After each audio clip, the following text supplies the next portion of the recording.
Hi,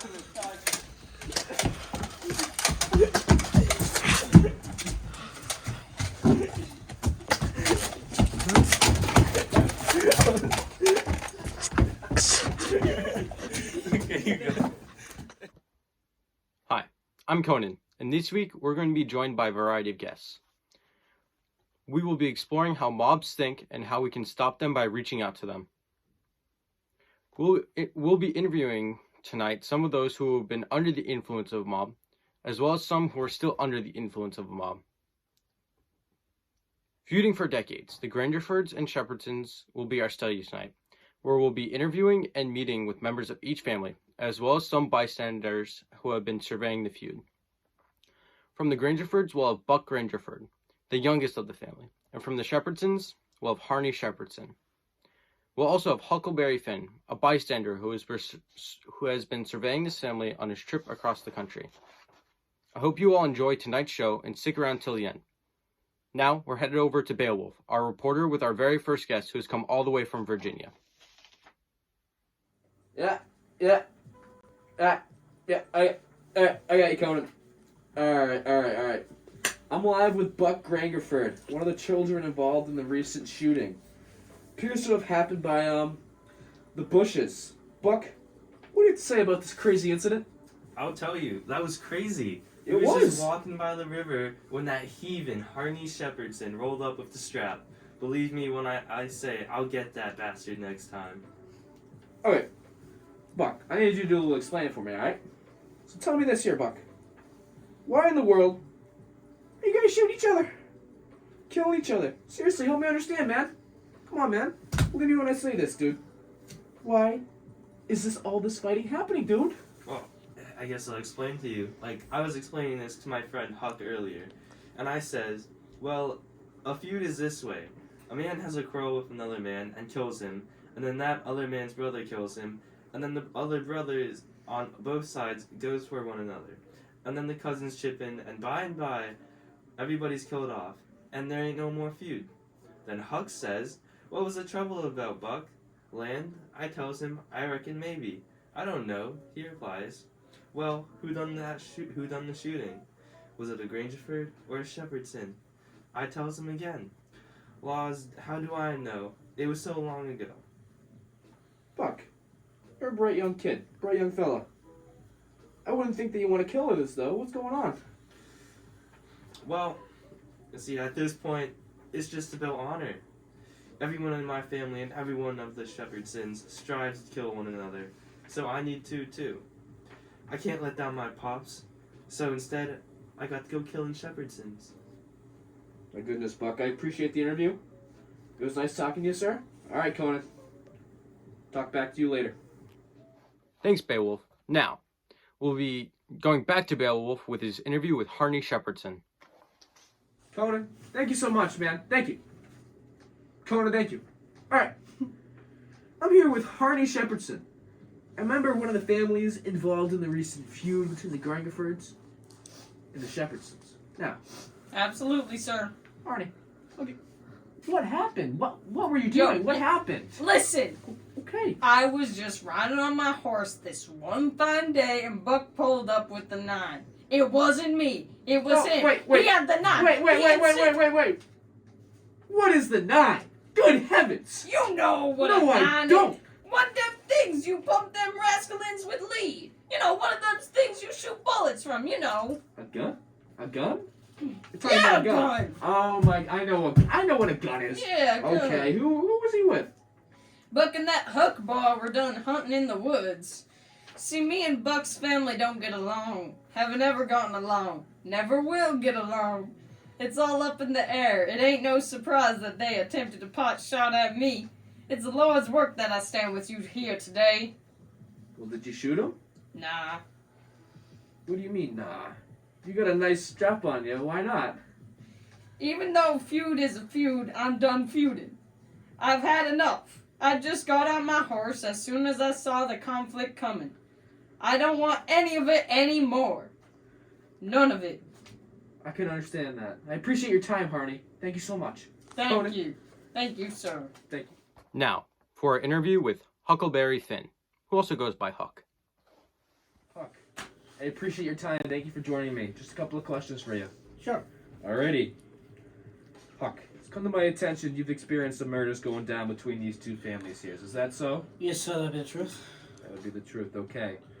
I know this whole situation is scary for a boy your age, but tell me, Huck, how do you feel about all this hysteria, man? The old goddamn was my friend and it kind of dumb. People putting lead people because some hillbilly just nobody remembers. All against the wise old good book, I says. Good man, Huck. I like honesty. I really do. Do you have any ties back to either of these families? I mean, you witnessed the shooting and the killing. Why were you there in the first place, man? What were you doing? Well, I ran to them a while ago at their homestead as I was passing by, and we got along like a house on fire. And they are nice folk, and a little focus on those Shepherdsons. Stayed with them for a few afterwards, so I saw a bit of the feud. And so I decided to stay out with them, and you saw the result. Awesome, man. Awesome. So the Grangerfords, I get it. I see now, Huck. A couple more questions, if you do mind. Hey, hey, where are you going? Where are you going? Don't talk, Fred. Hey. I have a job to do. Hey. I don't get into time. The boss will be my angry. No. All right, Conan, back to you. Breaking news. We currently have news of a mob that's currently ongoing, trying to lynch Colonel Sherburne. Beowulf, we go to you. Breaking news. A mob breaks out as a response to Colonel Sherburne shooting a random man on the street. Mind you, he was drunk, but I seen Sherburne is atop his house, about to give a speech. Look it! This idea of you lynching anybody, it's amusing. The idea of you thinking you had pluck enough to lynch a man because you're brave enough to tar and feather poor friendless cast-out woman that come along here. Did that make you think you had good enough to lay your hands on a man? Why, a man's safe in the hands of 10,000 of your kind as long as it's daytime and you're not behind him. Do I know you? I know you clear, though. I was born and raised in the South, and I've lived in the North, so I know the average all around. The average man's a coward. In the North, he lets anybody walk over him that wants to, and goes home and prays for a humble spirit to bear it. In the South, one man all by himself has stopped a stage full of men in the daytime and robbed the whole goddamn lot. Your newspaper's braver than any other people, whereas you're just as brave and no braver. Why don't your juries hang murderers? Because they're afraid the man's friends will shoot them in the back, in the dark, and it's just what they would do. So they lay a quit, and then a man goes in the night with 100 masked cowards at his back and lynches the rascal. Your mistake is that you didn't bring a man with you. That's one mistake, and the other is that you didn't come in the dark and fetch your masks. You brought part of a man, Buck Harkness there, and if you hadn't had him to start you, you'd have taken it out in the blowing. You didn't want to come. The average man don't like trouble and danger. You don't like trouble and danger. But if only half a man like Buck Harkness there shouts, lynch him, you're afraid to back down. Afraid you'll be found out to be what you are, cowards. And so you raise a yell and hang yourselves onto that half a man's coattail, come raging up here, swearing what a big things you're gonna do. The pitifulest thing out is a mob. That's what an army is, a mob. They don't fight with courage that's born in them, but with courage that's borrowed from their mass and from their officers. But a mob without any man at the head of it, it's pitifulness. Now the thing for you to do is to droop your tails and go home and crawl in a hole. If any lynching's going to be done, it will be done in the dark, Southern fashion. And when they come, they'll bring the masks and fetch your men along. Now leave! And take your half a man with you. Oh my goodness. Mob mentality, that's what Mr. Colonel Sherburne is talking about.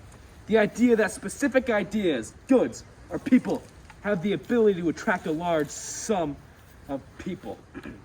However, as seen with Sherburne, mobs are easily influenced and conform to ideas presented by an individual who presents their ideas intellectually. Now, it doesn't matter if the ideals are morally acceptable. Mobs will believe what they want to. Conan, back to you. Tonight, we've seen guests spill their guts out and talk about how they've been under the influence of mobs. That moving speech from Sherburne practically brought me to tears. And I think we can all learn from what we've seen today. Mobs are ever present and are seen at offices, schools, family gatherings, and even in fiction. For all the time on this show, I have never seen a mob war as destructive and prevalent as with the Grangerfords and the Shepherdsons. Through peering into the lives of the Grangerfords and Shepherdsons, we're able to find two mobs warring against one another, killing each other day after day after day, without even knowing the origin for this war. Mob mentality reveals itself to be a force driving people towards self-destruction. Huck is thrown into this mob war until he realizes that the pointless violence will lead only to his demise. Sherburne, much like Huck, refuses to conform to the mob mentality encasing his town. Instead, his speech breaks apart the basis for their gathering and points out the deep-seated weakness in their actions. With every passing day, it is imperative that we do not conform to society and mob mentality and lose what makes us individuals. I leave you on this note. Find what is important to you, and don't let anyone stop you from pursuing it. And I hope you all enjoyed tonight and have learned a great lesson. See you all next time.